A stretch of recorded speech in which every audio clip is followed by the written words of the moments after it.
Si las puertas se te han cerrado, recuerda que siempre hay una puerta abierta para ti. Puerta Abierta, un programa con el doctor Guillermo Torres.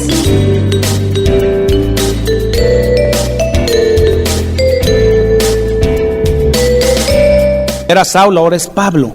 Los apóstoles tenían miedo de meterlo al núcleo apostólico. Bernabé es el que intercede, el que dice, Pablo ya cambió, acéptenlo. Este Bernabé vende una propiedad que tenía en Chipre. Él era levita. Los levitas son los que ayudaban a los sacerdotes. Y se supone que los levitas no tenían propiedades. Pero él parece que había habido una anuencia a la ley y podía tener propiedad. Y la otra posibilidad es de que como tenía propiedad en Chipre, sí podía tener propiedad. El punto es de que este hombre vende su propiedad, la pone a los pies de los apóstoles. ¿Y ese dinero para qué se ocupaba? ¿Para construir templos? No. Era ocupado para las necesidades de los hermanos que tenían escasez. La gente se ha perdido en el evangelio porque piensa que el dinero que recolectan de las ovejas es para hacer templos grandotes. El pastor iba como ungido, como hijo de rey, como príncipe. Es una mentira. El dinero que se recolecta de las iglesias debe de ser primero para las necesidades básicas del que ministra, por supuesto, y después para las necesidades de los necesitados de la iglesia. Todos estaban unánimes en la iglesia, hermano, contentos, felices, y de pronto llega un matrimonio especial. Ananías y Zafira. ¿Quién en qué momento le pide a Ananías y Zafira que venda su terreno? Nadie, porque esto era voluntario. Era quien tenía un corazón, decía, ay, mis hermanos de ahí están en pobreza. Yo tengo 3 propiedades, vendo una y la pongo a los pies de los apóstoles. Y los apóstoles lo distribuían, lo daban a la gente que más necesidad tenía. Ananías y Zafira vendieron un terreno. El dinero de esa propiedad llegan y, por decir así, dan la mitad a los pies de los apóstoles. Pedro ve con tristeza cómo la cizaña se puede meter en la iglesia y le dice, ¿por qué consentiste en engañar, no a nosotros, engañar al Espíritu Santo? Yo sé que Satanás puso esto en tu corazón. Vamos a leerlo.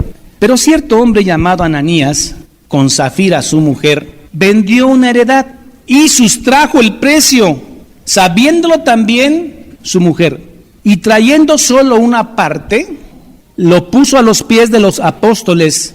¿Quién les había pedido que vendieran su propiedad? Nadie. ¿Por qué lo hicieron?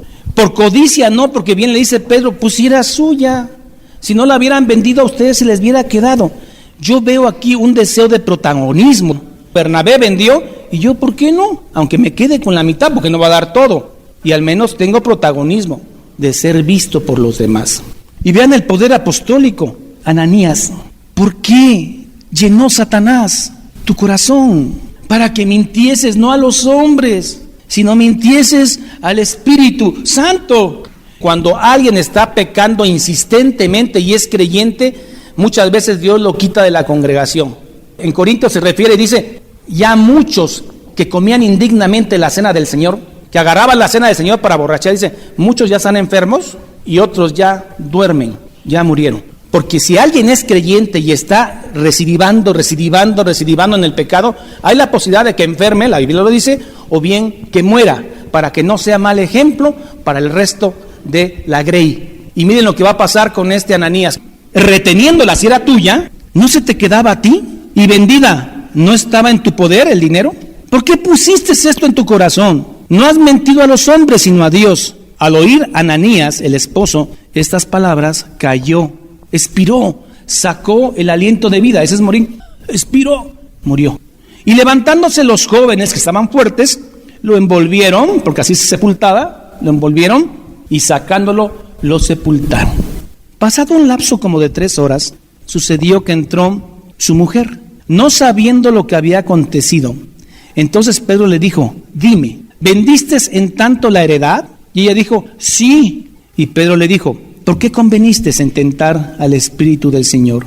He aquí a la puerta los pies de los que han sepultado a tu marido y te sacarán a ti. Al instante, ella cayó a los pies de él y expiró.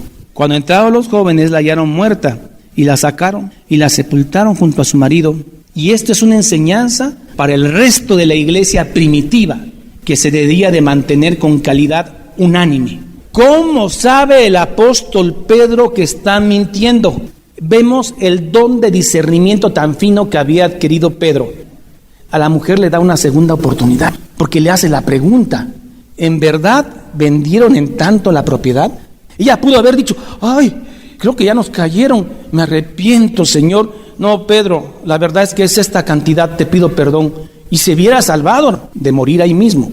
Pedro se da cuenta que se habían puesto de acuerdo estos dos esposos. Tu esposa está para cuando tú vas a cometer un error, la esposa te diga: no, no es así, te estás equivocando. O viceversa, la mujer piensa hacer algo, yo voy a hacer esto, y no, estás mal. A nuestro Dios al que servimos no creo que le guste esto. Ponerse de acuerdo para hacer la maldad, eso es terrible. Por eso es que somos esposos, para decir: te estás equivocando, te va a ir mal y nos va a ir mal a todos como familia. ¿Se dan cuenta el poder que tiene? Se vas a morir y que se muera. Eso es poder apostólico. Ese poder de hacer milagros que hizo Pedro y Juan en la puerta de la Hermosa, todo eso corresponde al poder apostólico. El poder de Dios sigue, pero no a través de los apóstoles, porque los apóstoles, ¿qué les pasó? Ya murieron. Ese poder no se puede falsificar. ¿Lo tienen o no lo tienen? Los apóstoles lo tenían. Hay una pequeña mancha ahí en la iglesia primitiva que Lucas no la esconde, sino que dice: hubieron dos que así se portaron. Más adelante van a ver a Simón el mago. Al ver que los apóstoles en Samaria ponían las manos y recibían el Espíritu Santo, y algunos hablaban lenguas, otros no: Simón, véndeme ese poder. Y Pedro le dice: que tu dinero perezca contigo, porque esto no se sujeta a dinero. Esto es poder de Dios, eso no se compra ni se vende jamás. Y por la mano de los apóstoles se hacían muchas señales y prodigios en el pueblo. Y estaban todos unánimes en el pórtico de Salomón, los apóstoles y la iglesia. La última cifra que nos dieron fue de 5,000 en el libro de Hechos. ¿Cómo creen que 5,000 quepan en un pórtico? El pórtico de Salomón eran 2 hileras de columnas de mármol de 200 metros de largo. Allí estaban los cristianos. Más allá, en el mismo pórtico, estaban los saduceos. A la mitad del pórtico estaban los fariseos, los esenios por allí escondidos, los levitas por allá. Quiero decir que había mucho espacio, a eso quiero llegar. Este templo fue destruido en el año 70. Una profecía que Jesús dijo. Una vez iba de salida de Jerusalén con sus apóstoles, y uno de ellos le dice: maestro, ¿ya vio usted el templo? De cierto te digo, que ni una piedra quedará sobre este templo. Y esa profecía se cumple en el año 70. Los judíos se levantan en contra de los romanos se enojan como máquina poderosa militar, los despedazan finalmente, tumban piedra sobre piedra. Lo único que quedó es el muro occidental, el llamado Muro de los Lamentos. Hay una película donde llega el soldado romano y abre las puertas del lugar santo. Después se introduce al lugar santísimo. Está el velo y mete su espada romana y lo parte en dos y abre y se mete. Eso sucedió. Los romanos conquistaron Jerusalén y entraron. Y por las manos de los apóstoles se hacían muchas señales y prodigios, todos unánimes en el pórtico de Salomón.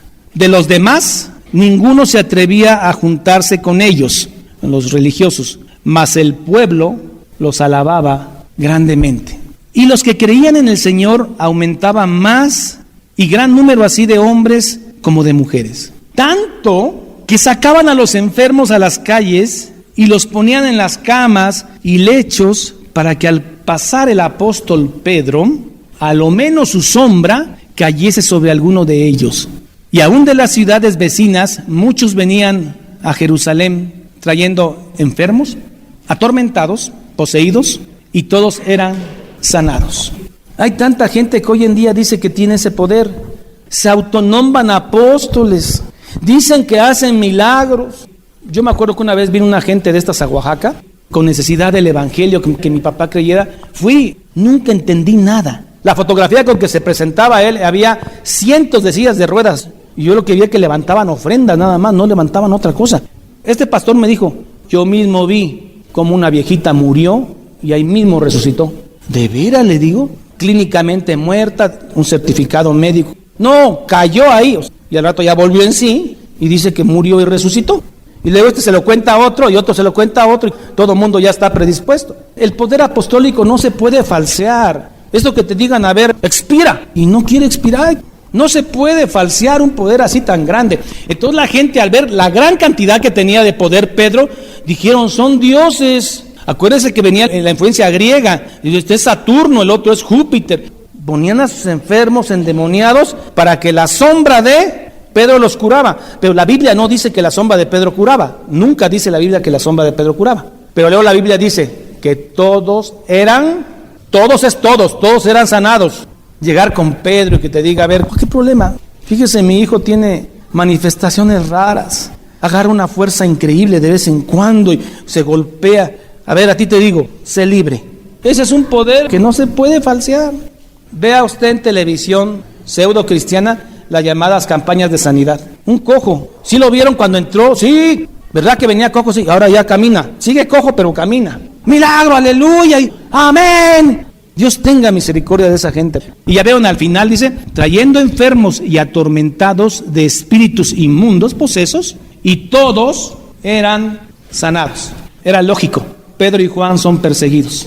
Entonces, levantándose el sumo sacerdote y todos los que estaban con él, o el sumo sacerdote y 70 sacerdotes, estaba el Sanedrín. Esto es la secta de los saduceos. Se llenaron de celos, porque ellos sabían mucho del Torah y todo, y no podían hacer un milagrito, no podían quitar ni un catarro. Entonces se encelaron y echaron mano a los apóstoles y los pusieron en la cárcel pública. Mas un ángel del Señor, abriendo de noche las puertas de la cárcel y sacándolos, dijo: y puestos en pie en el templo, anunciad al pueblo todas las palabras de esta vida nueva.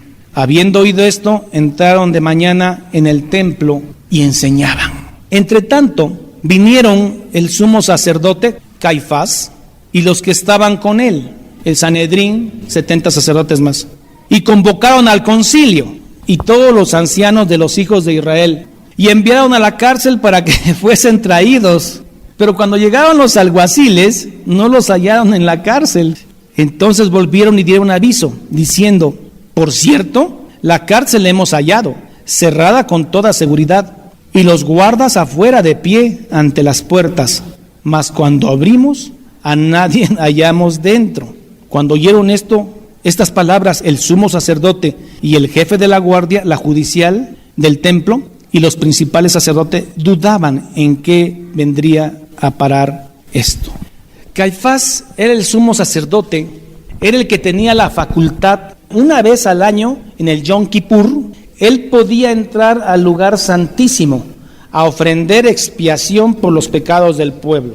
Me llama la atención cómo a una persona tan importante como Caifás, en el mundo religioso, un pescador le dice de frente, así entre ceja y ceja: al hombre que ustedes mataron, Jesús, a ese predicamos. Y Juan, decirle al sumo sacerdote: el hombre que ustedes mataron, a ese predico.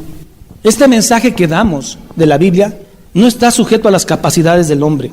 Yo el día que confíe en mis capacidades para predicar este mensaje, estoy frito, me perdí. Es cierto que Dios da dones, pero este evangelio no lo predico con mi capacidad, lo predico con el poder que el Espíritu Santo me da. Esto es con el poder del Espíritu Santo. Y cada vez que me presento a hablar del evangelio, me presento con temor y con temblor. Ese poder que le dio a Pedro la capacidad de decirle al sumo sacerdote Caifás: el hombre que ustedes mataron, a ese predico. Y no puedo obedecerlos a ustedes, tengo que obedecer a Dios primero. Y este mismo hombre, junto con su suegro Anás, es el que enjuicia a nuestro Señor Jesucristo. Una vez Caifás le dice a Jesús: ¿eres tú el Mesías? El encargado de resguardar la ley y el que dio la ley, Dios, de frente. Y Jesús le dice: tú lo has dicho. Entonces Caifás, ¿qué hace? Se rasga las vestiduras. Blasfemia. Y entonces una guardia, un judicial del templo, le da un bofetón a Jesucristo. Le dice: ¿así respondes al sumo sacerdote? El mismo Pablo le contesta al sumo sacerdote, otra bofetada. Dice: ¿así se responde al sumo sacerdote? Dice Pablo: no sabía que era el sumo sacerdote, perdón. Entonces echan mano de los apóstoles. ¿Y dónde los ponen? En la cárcel pública. Me imagino al otro día Caifás poniéndose sus vestiduras propias del sumo sacerdote. Tráiganmelos. No están predicando en el templo. ¿Qué habrá pensado Caifás? ¿Qué está pasando? ¿Los matamos o no los matamos? Ya me están cayendo gordos. Verso 24.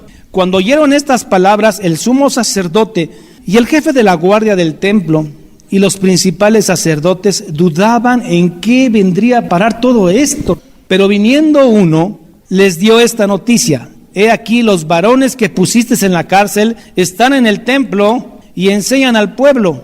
Entonces fue el jefe de la guardia con los alguaciles y los trajo sin violencia. Temían ser apedreados por el pueblo. Cuando los trajeron, los presentaron en el concilio, y el sumo sacerdote les preguntó: ¿no os mandamos estrictamente que no enseñaseis en ese nombre? Y ahora habéis llenado a Jerusalén de vuestra doctrina y queréis echar sobre nosotros la sangre de ese hombre.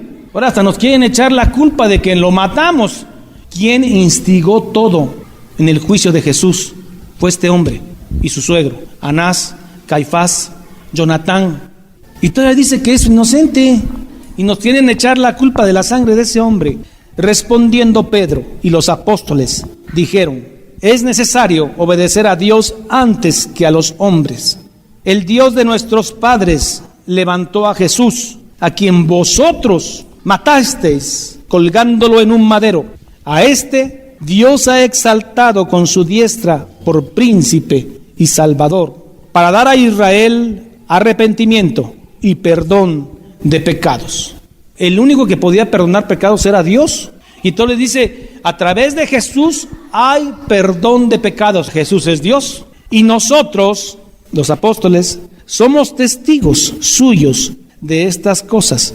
Y también el Espíritu Santo, el cual ha dado Dios a los que lo obedecen. Ellos, oyendo esto, se enfurecían y querían matarlos. Lo que hicieron con Jesús, lo más fácil, matarlo. Aquí aparece el hombre sabio. La tradición judía dice que Gamaliel se convirtió al cristianismo, igual que otros fariseos como Nicodemo, José de Arimatea, que era un hombre bueno. Dentro de los mismos fariseos, Dios rescata hombres. Ellos, oyendo esto, se enfurecían y querían matarlos. Entonces, levantándose en el concilio un fariseo, el maestro de Pablo, llamado Gamaliel, doctor de la ley, venerado de todo el pueblo, mandó que sacasen fuera por un momento a los apóstoles. Y luego dijo: varones israelitas, mirad por vosotros lo que vais a hacer respecto a estos hombres, porque antes de estos días se levantó Teudas, diciendo que era alguien. A este se unió un número de 400 hombres, pero él fue muerto, y todos los que le obedecían fueron dispersados y reducidos a nada. Después de Teudas se levantó Judas el Galileo en los días del censo, y llevó en pos de sí mucho pueblo.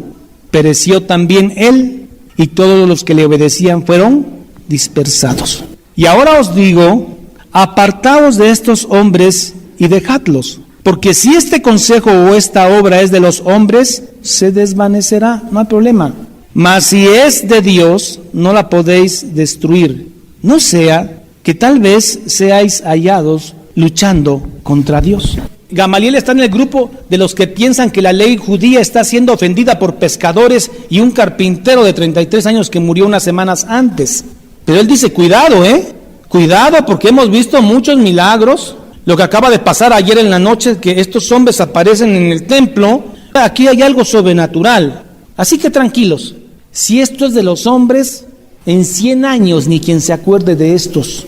Pero cuidado, si es de Dios, van a estar peleando contra Dios, el Dios que dio la ley. Y hoy en día una tercera parte del mundo es creyente en Cristo, entre católicos, protestantes y toda esta gente que tiene a la Trinidad como Dios. Y si ha persistido, es porque Dios está atrás de este movimiento. Estamos con el Dios correcto, Padre, Hijo, Espíritu Santo. He ahí el Cordero de Dios que quita el pecado del mundo. Yo soy el pan, la vida. El que viene a mí, aunque muera, vivirá. Y convinieron con él, con Gamaliel, y llamando a los apóstoles después de azotarlos, les intimaron que no hablasen en el nombre de Jesús, y los pusieron en libertad. Yo predicando a Jesús y todavía me están pegando. ¿Así es como paga Dios? Ellos salieron de la presencia del concilio después de haber sido golpeados, gozosos de haber sido tenidos por dignos de padecer afrenta por causa del nombre de Jesús. Cuando usted sufra afrenta y usted sufra por el nombre de Jesús, dele gracias al Señor de ser tomado digno por sufrir por ese nombre. Sufra y gócese cuando sea usted vituperiado y golpeado por el nombre de Jesús, no que lo golpeen por borracho. Lo golpearon por tranza. No, se transó al otro hermano y lo golpearon. Ay, estoy sufriendo el vituperio de Jesús. No, te pegaron por tranza. Que sea usted golpeado por la causa del Señor. Y entonces tendrá usted un gozo que ni el dinero da. Y todos los días en el templo, sin temor, y por las casas, no cesaban de enseñar y predicar a Jesucristo. De esa iglesia primitiva. De ahí venimos nosotros, apegados a la Escritura. Bien dijo Martín Lutero, solo Escritura, no tradición, solo Escritura. Oremos, cerremos nuestros ojos un momento y demos gracias a Dios. Oh Santo Espíritu, gracias por ese Espíritu Santo que vive en nosotros, que nos llena de poder para predicar. Señor, sabemos que este mensaje no es de hombres, este mensaje es divino. Sabemos, Señor, si tu Espíritu Santo lo permite, que podemos predicárselo a reyes, a poderosos de esta tierra, y caerán de rodillas, porque este mensaje es sobrenatural. Este mensaje quiso ser apagado por Caifás, por Anás y el Sanedrín, y Señor, el mensaje creció más hasta ahora, 2000 años después. Pedimos el poder, la llenura del Espíritu Santo para predicar con valentía. Y si somos golpeados por el Evangelio, Señor, queremos tener ese gozo apostólico de ser vituperiados por el nombre de Jesucristo. Gracias, Señor, por los apóstoles que nos dieron este legado, que con valentía se enfrentaron al sumo sacerdote, dijeron: predicaremos a Dios, obedeceremos a Dios antes que al hombre, y por los siglos de los siglos. Amén y amén.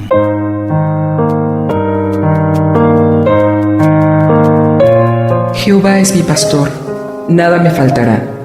En lugares de delicados pastos me hará descansar. Junto a aguas de reposo me pastoreará. Confortará mi alma. Me guiará por sendas de justicia por amor de su nombre. Aunque ande en valle de sombra de muerte, no temeré mal alguno, porque tú estarás conmigo. Tu vara y tu cayado me infundirán aliento. Aderezas mesa delante de mí en presencia de mis angustiadores. Unges mi cabeza con aceite, mi copa está rebosando. Ciertamente el bien y la misericordia me seguirán todos los días de mi vida, y en la casa de Jehová moraré por largos días. Salmo 23. Esta es la paz que Dios te da a través de su palabra. Busca un grupo de personas que te ayuden a leer e interpretar la Biblia. Te invitamos a escuchar el programa Puerta Abierta con el Dr. Guillermo Torres, pastor de la iglesia La Familia de Dios. Todos los días de 9 a 10 de la noche por esta estación y a través de internet www.guillermotorres.com.mx.